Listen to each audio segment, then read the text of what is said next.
स्वर्णकार सेतु channel में आपका एक बार फिर से हार्दिक स्वागत है। जय अजमेर जी, जय भारत।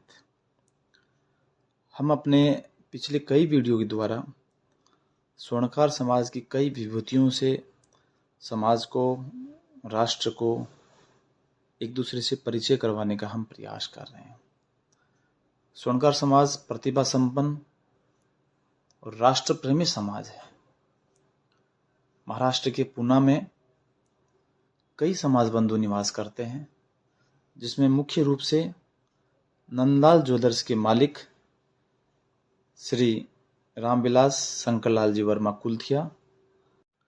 आप एक अच्छे समाज सेवी होने के साथ साथ एक अच्छे इंसान भी हैं। आप सामाजिक कार्यक्रमों में, सामाजिक आयोजनों में अर्थ से सहयोग करते हैं। स्वयं उपस्थित होकर आयोजनों को सफल बनाने का प्रयास करते हैं।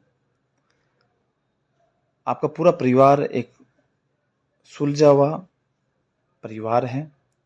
आपके दो पुत्र हैं, श्री आनंद वर्मा, श्री आरव वर्मा। दोनों ही इसी ज्वेलरी बिजनेस में हैं। आपका ज्वेलरी बिजनेस में इस क्षेत्र में बहुत अच्छा नाम है। ग्राहक आपसे जुड़े हुए हैं और आज से नहीं, कई ग्राहक तो पीढ़ी दर पीढ़ी जुड़े हुए हैं। कहीं पर भी वो पुणे के बाहर भी रहते हों, परंतु पुणे में आते हैं तो आपसे ही ज्वेलरी का बिजनेस आपसे खरीदना चाहते हैं, आपके साथ ही व्यवहार बनाए रखना चाहते हैं, क्योंकि आप अपने ग्राहकों को जोड़े रखते हैं।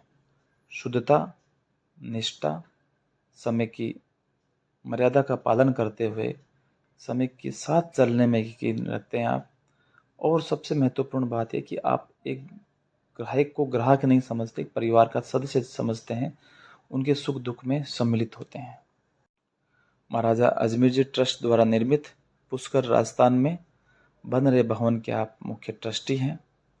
पुणे में भी आपके बड़े भ्राता श्री नंदलाल जी वर्मा कई वर्षों तक पुणे जिला के अध्यक्ष रह चुके हैं।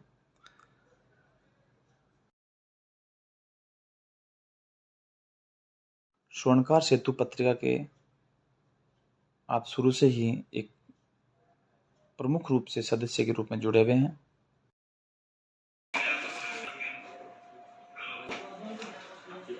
आशीष जी, जो नंदलाल ज्वेलर्स है वो लगभग 15 वर्ष पूर्व आपने डिजाइन किया और एक नया कॉन्सेप्ट के साथ में, नई एक पहचान के साथ में आप इसको पुणे शहर में लेके आए।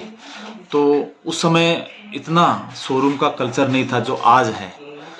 तो कई लोगों से जब मिलते हैं तो बताते हैं कि हमने शोरूम की जो प्रेरणा ली वो नंदलाल ज्वेलर से ली। तो आपके पिताजी कहते हैं रामविलास जी की ये शोरूम का डिजाइन और पूरा कॉन्सेप्ट मेरे बड़े पुत्र आनंद जी की देन है। तो आपके अंदर वैसे उस समय कैसे विचार आया कि ये शोरूम का? 22-23 साल का उम्र था, बढ़ना था आगे। जब देखा कि अपने समाज में कोई काम बड़े लेवल पे नहीं कर रहा है ज़्यादा, तो दूसरे दुकानों में गया, उनसे प्रेरणा ली और फिर सोचा कि हमें हमारे पुरानी गद्दी पे ही काम करना है, जहाँ पे हमारे दादाजी की दुकान थी पहले। हमको मेन रोड पे नहीं चाहिए था, बट लोग अंदर कैसे आ जाए। शोरूम हमेशा चौक में होते हैं, बड़े बड़े हाईवेज पे होते हैं, पर हम लोगों ने सोचा कि हमारी दुकान जहाँ पे थी वहीं पे लाए, दादाजी की दुकान पे।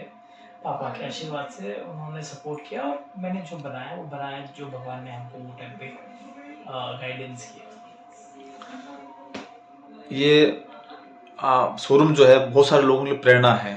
अब आगे कौन सा योजना है जिससे कि और समाज के लोग या दूसरे लोग जो है इस बिजनेस वाले कुछ सीख सकें?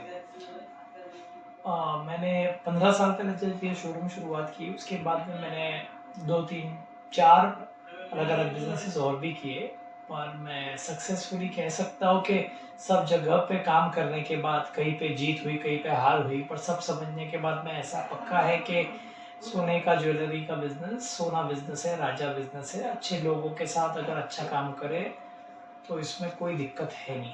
तो